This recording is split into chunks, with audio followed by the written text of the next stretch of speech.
साथियों, आज हम जो पढ़ने वाले हैं मानक हाइड्रोजन इलेक्ट्रोड, ये काफ़ी इम्पोर्टेंट है।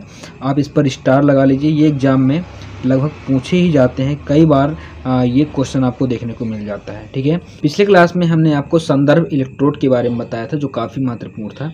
तो जो मानक हाइड्रोजन इलेक्ट्रोड होता है, ये संदर्भ इलेक्ट्रोड का उदाहरण है। ठीक है, तो संदर्भ इलेक्ट्रोड के बारे में हमने बताया था कि एक ऐसा इलेक्ट्रोड जिसके विभव का मान हमें ज्ञात हो या हमारी स्वेच्छा से कुछ भी मान सकें, जबकि ताप को नियत रखा जाए, तो ऐसे इलेक्ट्रोड को हम क्या कहते हैं? संदर्भ इलेक्ट्रोड कहते हैं। तो संदर्भ इलेक्ट्रोड के उदाहरण में हम लिए थे मानक हाइड्रोजन इलेक्ट्रोड। मैंने पिछली क्लास में बोला भी था कि हम आगे आने वाले क्लास में हम मानक हाइड्रोजन इलेक्ट्रोड को समझेंगे। तो चलिए फ्रेंड्स, समझते हैं। मानक हाइड्रोजन इलेक्ट्रोड को समझने के लिए हम इस डायग्राम को देखेंगे और इस डायग्राम के माध्यम से वर्णन करना भी आपको सिखाएंगे। ठीक है, रटना बिल्कुल भी नहीं है, इस बात का विशेष ध्यान रखना। देखिए फ्रेंड्स, पहले हम इस डायग्राम को समझते हैं, इसमें क्या क्या चीज़ है, इसकी फिर प्रोसेस को समझते हैं। तो यहाँ पास आप देखेंगे कि ये पात्र बना हुआ है। इस पात्र में ये जो विलयन डाला हुआ है, ये है HCl। ये क्या है? HCl है, ये अम्लीय विलयन है। ठीक है, अब यहाँ पास आप देखेंगे कि एक यहाँ पास हम आयताकार प्लेट लेते हैं, जो ब्लैक रंग से क्या होता है? लेपित होता है। और इस प्लेट को हम प्लेटिनम की एक पतली तार से जोड़ देते हैं। ठीक है, और ये जो प्लेटिनम की जो तार है, ये कांच की नली से जुड़ा होता है। इसके साथ ये जो बाहर एक कॉपर की तार से इसको हम बाह्य परिपथ से जोड़ देते हैं। ठीक है, अब देखेंगे कि जो ये प्लेटिनम की जो प्लेट है, आयताकार प्लेट है, इस पर इसके बाहरी भाग को हम एक कांच की जैकेट के द्वारा इसको क्या करते हैं? ढक देते हैं। ठीक है, कांच की जैकेट से हम इसको क्या करेंगे? ढक देते हैं। अब कांच की जैकेट पर एक नली होता है, यहाँ पास आप देखेंगे पतली नली है। इस नली के माध्यम से हम क्या करेंगे? एक वायुमंडलीय दाब पर शुद्ध हाइड्रोजन गैस को क्या करेंगे? प्रवाहित करेंगे। कहाँ से प्रवाहित करेंगे? ये जो पतली नली बनी हुई है। ठीक है, आप यहाँ पास देखेंगे कि ये जो पतली नली यहाँ पास बनी हुई है, यहाँ से हम क्या करेंगे? शुद्ध हाइड्रोजन गैस प्रवाहित करेंगे। ठीक है, अब यहाँ पास आपको छोटे छोटे छिद्र दिख रहे होंगे, ये छोटे छोटे छिद्र हैं।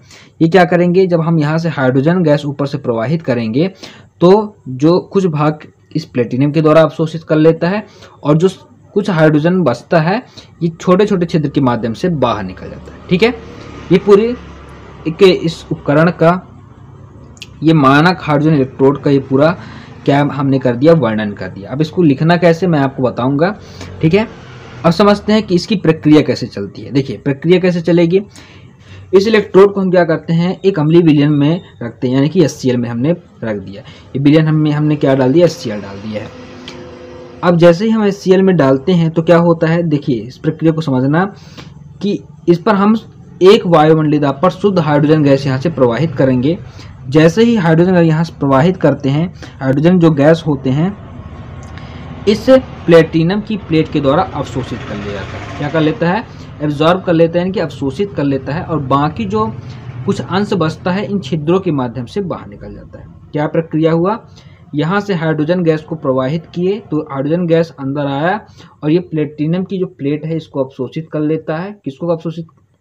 तो हाइड्रोजन गैस को प्लेटिनम की प्लेट क्या करे? एब्जॉर्ब कर लेता है, और जो कुछ बचता है वो बाहर निकाल देता है इन छिद्रों के माध्यम से। ठीक है, अब देखिए, अब जो ये विलयन है, ये विलयन है, इस विलयन में जो HCl है, अम्ल है, इसका H धन आयन, यानी कि विलयन में उपस्थित हाइड्रोजन आयन, और ये जो प्लेटिनम की प्लेट है, इस प्लेटिनम की प्लेट में अवशोषित हाइड्रोजन, ध्यान से सुनिएगा, प्लेटिनम द्वारा अवशोषित हाइड्रोजन और विलयन में उपस्थित H धन आयन, दोनों के बीच एक साम्य स्थापित हो जाता है। क्या हो जाता है? साम्य स्थापित हो जाता है। ठीक है, इस प्रकार बने इलेक्ट्रोड को हम क्या कहेंगे? नॉर्मल हाइड्रोजन इलेक्ट्रोड कहेंगे। क्या कहेंगे? नॉर्मल हाइड्रोजन इलेक्ट्रोड, या फिर हम कहेंगे स्टैंडर्ड हाइड्रोजन इलेक्ट्रोड कहेंगे। ठीक है, इस प्रकार से आप डायग्राम को बना सकते हैं। अब इस डायग्राम को यदि आपने समझ लिया है, यदि आपको ये समझ में आ चुका है, तो देखिए इसका वर्णन आपको कैसे लिखना है। जैसे जैसे मैंने अभी आपको बताया है, वैसे ही पूरा वर्णन करना है। चलिए वर्णन पर चलते हैं। चलिए फ्रेंड्स, समझते हैं इसका वर्णन समझते हैं। पास वर्णन पूरा लिखा हुआ है, और डायग्राम भी थोड़ा थोड़ा हम यहाँ बनाते चलेंगे ताकि आपको समझ में आए। देखिए यहाँ पास लिखा है कि मानक हाइड्रोजन इलेक्ट्रोड को चित्र के द्वारा समझ सकते हैं, जैसा कि हमने चित्र में आपको अभी दिखाया। इसमें आयताकार प्लेटिनम की एक प्लेट होती है। आपने देखा होगा कि प्लेटिनम की एक ऐसे पात्र बना हुआ है और यहाँ पास एक प्लेटिनम की प्लेट थी, ठीक है, इस प्रकार से था, जिस पर प्लेटिनम ब्लैक का लेप कर दिया जाता है और इस प्लेटिनम की प्लेट को एक प्लेटिनम के तार से जोड़ देते हैं, ठीक है। इसको हम एक प्लेटिनम के तार से क्या करेंगे, जोड़ देंगे। ये प्लेटिनम की तार से हमने एक जोड़ दिया, ठीक है, जो कांच की नली में लगा रहता है। कांच की नली कैसे बना हुआ था आप देखेंगे तो कांच की नली कुछ इस प्रकार से बना था, ठीक है, इस प्रकार से बना हुआ था ये, ठीक है। ये तार को हम प्लेटिनम की नली से जोड़ दिए हैं। अब इसके बाद यहाँ पास लिखा हुआ है कि नली के अंदर यह तार मरकरी की थोड़ी सी मात्रा में डूबा रहता है। तो ये प्लेटिनम की जो प्लेट है ये किस में डूबा रहता है, मरकरी में डूबा रहता है, ठीक है। किस में डूबा रहेगा, मरकरी में, ठीक है। आगे लिखा हुआ है जहाँ से किसी अन्य कॉपर के तार द्वारा उसका संपर्क बाहरी परिपथ से किया जा सकता है। तो यह जो प्लेटिनम की जो तार है इसको हम बाहरी कॉपर की तार से जोड़ देते हैं, ठीक है। अब आगे समझते हैं। यहाँ लिखा हुआ है कि प्लेटिनम की प्लेट कांच की जैकेट द्वारा घिरी रहती है। ये देखिए प्लेटिनम की जो प्लेट है पूरी कांच की जैकेट द्वारा घिरा हुआ है, आप देख पा रहे होंगे ये इस प्रकार से, ठीक है। ये लिखा हो कि इस जैकेट के ऊपर एक पार्श्व नली जुड़ी रहती है जिसमें एक वायुमंडलीय दाब शुद्ध हाइड्रोजन गैस प्रवाहित किया जाता है। तो यहाँ पास एक जो ये नली बना हुआ है यहाँ से हम शुद्ध हाइड्रोजन गैस क्या करेंगे, प्रवाहित करेंगे इस नली के अंदर, ठीक है। आगे लिखा हुआ है कि इस जैकेट में प्लेटिनम की प्लेट के सीध में हाइड्रोजन गैस निकलने के लिए कुछ छिद्र होते हैं। तो जैसे हम यहाँ पास छिद्र कुछ बनाए थे ऐसे ऐसे करके, आपने देखा होगा डायग्राम में। तो ये छिद्र क्या होते हैं, जैसे हम यहाँ पास हाइड्रोजन गैस अंदर प्रवाहित करेंगे तो कुछ मात्रा क्या होगा, कुछ मात्रा इस प्लेट के द्वारा अवशोषित कर लेता है बाहरी, बाकी जो बचता है ये छोटे छोटे छिद्र जो बने हुए हैं इनके माध्यम से बाहर निकल जाता है, ठीक है।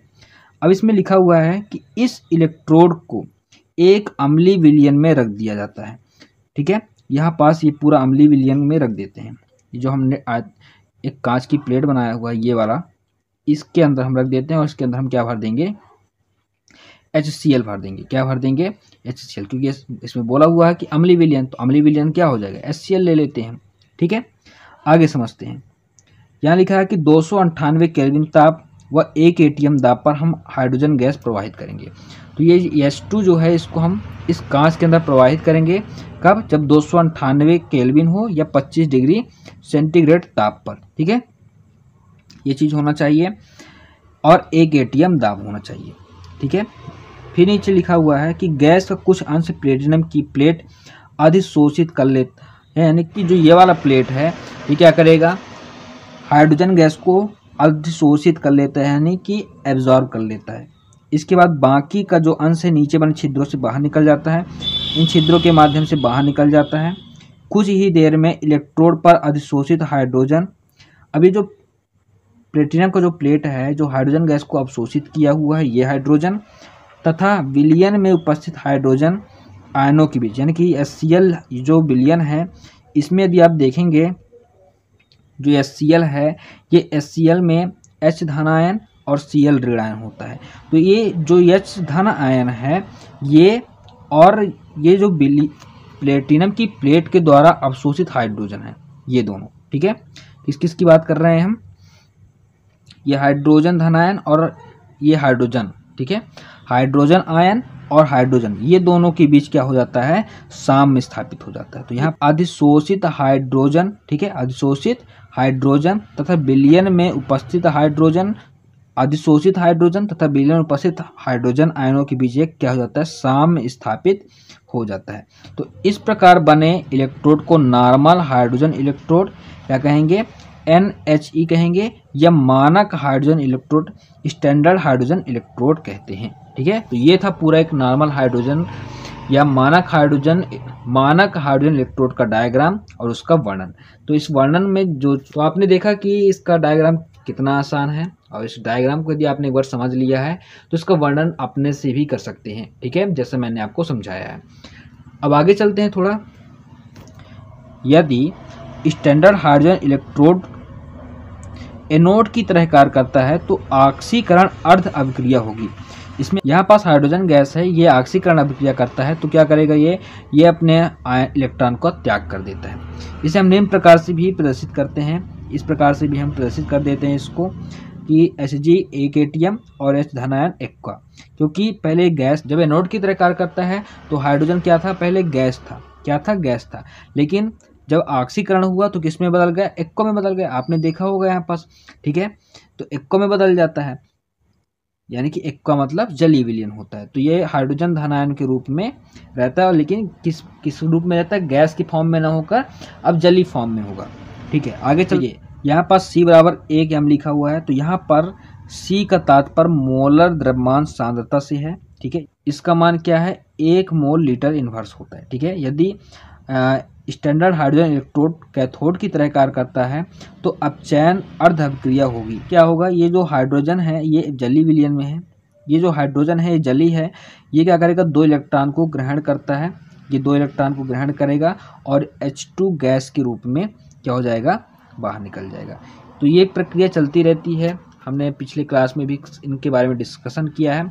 वीडियो की लिंक डिस्क्रिप्शन बॉक्स पर है, आराम से देखिए, सीखिए, समझिए। ठीक है, तो आप कुछ समझ रहे हैं एनोड और कैथोड के बारे में, बहुत ही डिटेल से वर्णन हमने किया है, डिटेल समझाया है, एक एक बिंदु एक एक पॉइंट के बारे में आपको समझाया है। ठीक है, डिस्क्रिप्शन पर लिंक है, जरूर देखिए।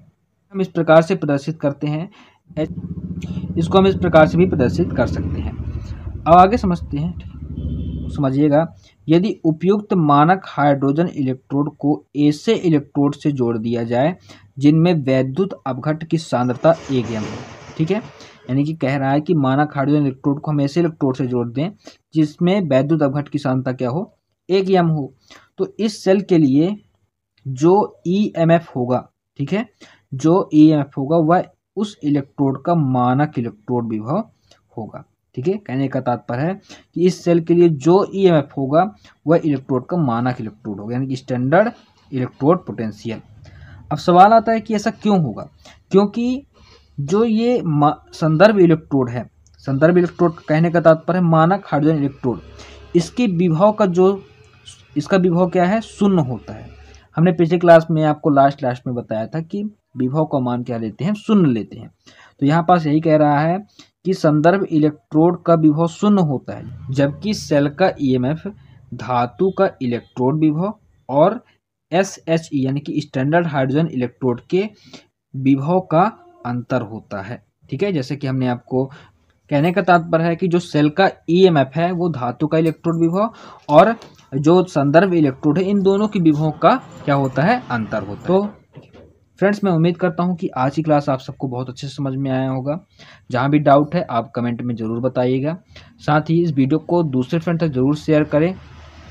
ठीक है, इस वीडियो को शेयर करना है और लाइक करना बिल्कुल नहीं भूलना है। इसके साथ है आपको सब्सक्राइब जरूर कर लेना है, क्योंकि फ्रेंड्स जब तक सब्सक्राइब नहीं करेंगे तो हमारी आने वाली जो क्लास है उसका अपडेट आपको नहीं मिल पाएगा। तो सब्सक्राइब जरूर करिए, दूसरे फ्रेंड्स से भी करवाइए।